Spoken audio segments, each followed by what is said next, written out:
हमारे पास 2.8 न्यूमेरिकल है।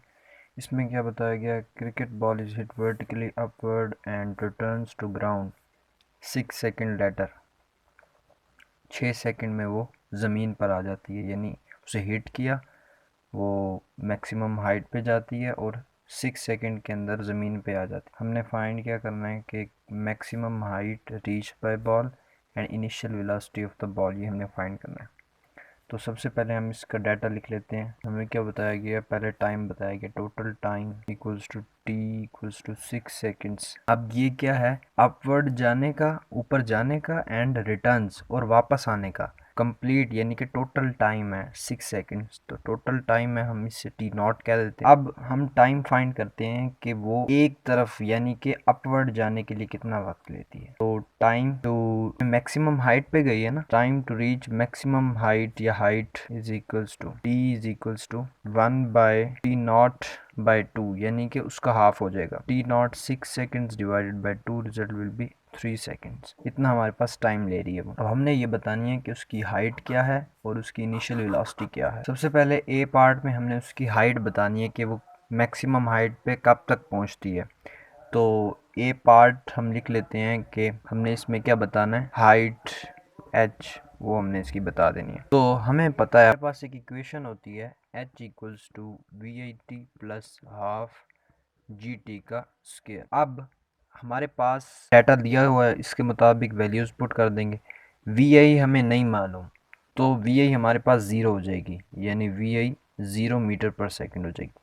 क्योंकि बाल को हिट करने से पहले उसकी स्पीड क्या थी, उसकी स्पीड नहीं थी, यानी कि वो 0 मीटर पर सेकेंड पे थी। ज़ीरो टाइम है 3 प्लस हाफ, जी की वैल्यू 10 इंटू 3 का स्क्वायर। तो ये क्या हो जाएगा, जब हम इसे मल्टीप्लाई करेंगे और डिवाइड 2 पे करेंगे तो ये हो जाएगा 45 मीटर्स। ये हमारे पास हाइट कैलकुलेट हो जाएगी, यानी फर्स्ट पार्ट हमारा कैलकुलेट हो चुका। अब हमने उसकी इनिशियल वेलोसिटी बता देनी है। तो उसके लिए हमारे पास थर्ड इक्वेशन होती है, वो क्या होती है कि 2gh equals to V F square minus we I square. अब इसमें वैल्यूज़ पुट कर दें, 2 इंटू जी की value -10 into 45 V F square. V F हमें नहीं दिया गया, तो इसकी वैल्यू क्या हो जाएगी 0 माइनस वी आई स्क्र, ये हमने वी आई फाइंड करना। तो अच्छा, जी की वैल्यू नेगेटिव है क्योंकि हम नीचे से ऊपर की तरफ जा रहे हैं। अब हम क्या करेंगे, इनको जब आपस में मल्टीप्लाई करेंगे तो हमारे पास रिजल्ट आएगा G 900 equals to negative V I square. अब ये नेगेटिव नेगेटिव से कैंसिल, तो वी आई स्क्र 900 हो जाएगा। तो स्क्वायर रूट ले लेंगे, V I equals to 30 metre per second हमारे पास इसकी इनिशियल स्पीड आ जाएगी। यही हमारा रिजल्ट है। तो अब हमारे पास 2.9 है, मोस्ट इम्पॉर्टेंट न्यूमेरिकल है। अगर आपको इसकी स्टेटमेंट समझ आ जाती है तो ही आपको 2.10 समझ आएगा। तो देखते हैं इसको। When brakes are applied, the speed of train decreases from 96 km per hour to 48 km per hour in 800 meters. How much further train move before coming to rest? ठीक है, तो डाटा में हमारे पास क्या दिए गए, सबसे पहले 96 किलोमीटर आर, यानी कि एक ट्रेन है वो 96 किलोमीटर पर आवर की स्पीड से मूव कर रही है। तो इनिशियल स्पीड क्या हो जाएगी, V I 96 kilometre per hour. जब हम इसे कन्वर्ट करेंगे 1000 डिवाइडेड बाय 3600, तो अब हमारे पास ये आएगा 26.66 मीटर्स पर सेकेंड। ये हमारे पास आ गई initial speed, 48 kilometre per our. तो फिर फाइनल स्पीड उसकी क्या हो जाएगी, 48 किलोमीटर। अब उसी तरह से 48 मल्टीप्लाइड बाय 1000 डिवाइडेड बाय 3600, तो जब इसे हम सॉल्व करेंगे तो ये आ जाएगा 13.33 मीटर्स पर सेकेंड फाइनल वेलोसिटी हो जाएगी। तो डिस्टेंस हमारे पास क्या आ गया, 800 मीटर्स का। ठीक है, अच्छा, अब उसने क्या, हमें स्टेटमेंट उसकी देख लेते हैं। अगर आपको स्टेटमेंट समझ आ जाती है तो फिर ये इजी हो जाएगा। उसने बोला था कि ट्रेन मूव कर रही है 96 किलोमीटर पर आवर की स्पीड से। सपोज कर लें ये एक हमारे पास ट्रेन है 96 किलोमीटर पर आवर की स्पीड से जा रही है। अच्छा, जब हमने उसके ऊपर, तो जब हम यहाँ पे ब्रेक अप्लाई करते हैं तो इसकी स्पीड हो जाती है 48 किलोमीटर पर आवर से अभी मूव कर रही है। अच्छा, ये मूव करते करते जो डिस्टेंस कवर करती है वो होता है 800 मीटर्स का। ठीक है, S1। उसने हमसे ये पूछा है कि जब ट्रेन स्टॉप होगी, यानी यहाँ पे सपोज ये स्टॉप हो जाती है, तो जो स्टॉप होगी यहाँ तक तो इसने 800 मीटर्स कवर किया। जब स्टॉप होगी तो ये डिस्टेंस उसने क्या बता दो जो स्टॉप होने तक कितना डिस्टेंस कवर करेगी। ठीक है, ये हमने उसे बताना है। अब जब ये स्टॉप हो जाएगी तो इसकी फाइनल स्पीड क्या हो जाएगी, 0 हो जाएगी। ठीक है, अभी आप इसे ना देखें, अभी इसे ख़त्म कर दें बेशक। यहाँ पर हमारी ये फाइनल स्पीड है।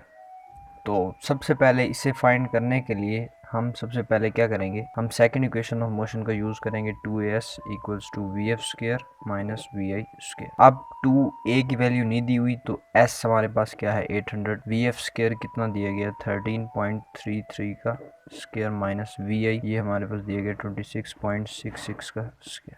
तो जब आप इसका स्क्वायर लेंगे, तो जब इसका स्क्वायर लेके माइनस करेंगे तो हमारे पास आ जाएगा 533.298 माइनस, और ये क्या हो जाएगा 1600। इसको हमने डिवाइड करेंगे तो हमारे पास रिजल्ट जो आएगा वो आएगा -0.33 मीटर्स पर सेकंड का स्क्वायर, ये आ जाएगी एक्सेलरेशन।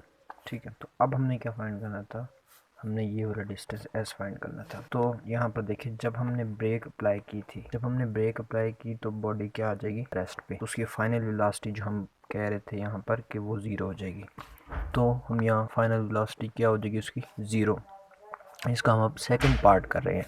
फाइनल वेलोसिटी 0 हो जाएगी और इनिशियल वेलोसिटी हमें पता है कितनी आ रही है 13.33 मीटर्स पर सेकेंड। ठीक है, तो अब हम इसके ऊपर वही इक्वेशन अप्लाई कर देते हैं, 2as equals to V F square minus we i का स्क्र। तो 2 इंटू ए की वैल्यू क्या -0.33, s equals to V F square 0 minus 13.33 का स्क्र। तो ये क्या हो जाएगा, जब ये आपस में मल्टीप्लाई होगा तो ये -0.666 इक्वल्स टू, जब हम इसका स्क्वायर लेंगे तो ये हो जाएगा जी -177.777। अब हमने क्या करना था, हमने s फाइंड करना था।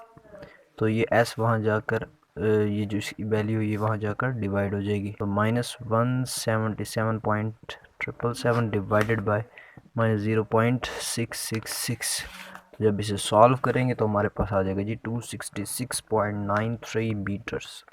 ये हमारे पास डिस्टेंस आ गया जो हमने फाइंड करना था, यही हमारा रिजल्ट। इस न्यूमेरिकल में हमें ये कह रहा है कि इन द अबव प्रॉब्लम, यानी ये जो ऊपर 2.9 दिया गया इसमें, find time taken after the application of brakes, यानी ब्रेक्स अप्लाई करने के बाद हमें टाइम बता दो कितना होगा। तो उसी न्यूमेरिकल 2.9 का डाटा हम यहाँ यूज करेंगे। इसका हम डाटा हम लिखते हैं 2.9 में। हमारे पास सबसे पहले जो डिस्टेंस हमने निकाला लास्ट पे वो क्या था 266.93 मीटर्स डिस्टेंस, और हमारे पास इनिशियल स्पीड वो क्या थी 266.66 मीटर पर सेकेंड, एंड हमारे पास फाइनल स्पीड क्या आई थी जब ट्रेन स्टॉप हो चुकी थी, वो थी जी 0 मीटर्स पर सेकेंड। ठीक है, और एक्सेलरेशन भी हमने निकाली थी इसके अंदर -0.33 मीटर्स पर सेकेंड स्क्वायर। ठीक है, तो अब हम इस डाटे को यूटिलाइज करके टी फाइंड करेंगे। हमने फाइंड क्या करना है, टी फाइंड करना है। तो कैलकुलेशन इसकी हम कर लेते हैं।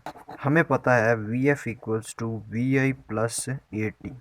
We f 0 equals to we i है जी 266.66 प्लस एक्सेलरेशन हमें दी गई है -0.33 और टी हमने फाइंड करना है। तो ये हो जाएगा जी 266 पॉजिटिव है, जब इधर आएगा तो दूसरी साइड पे आएगा लेफ्ट पे, तो ये हो जाएगा negative 266.66 equals to -0.33 into T. तो हमने टी फाइंड करना है, तो टी को लेफ्ट पे ले जाएंगे तो ये आ जाएगा -266.66 डिवाइडेड बाय -0.33। अब इसे सॉल्व करेंगे तो हमारे पास 80 सेकेंड्स आ जाएगा टाइम। यही हमारा आंसर है।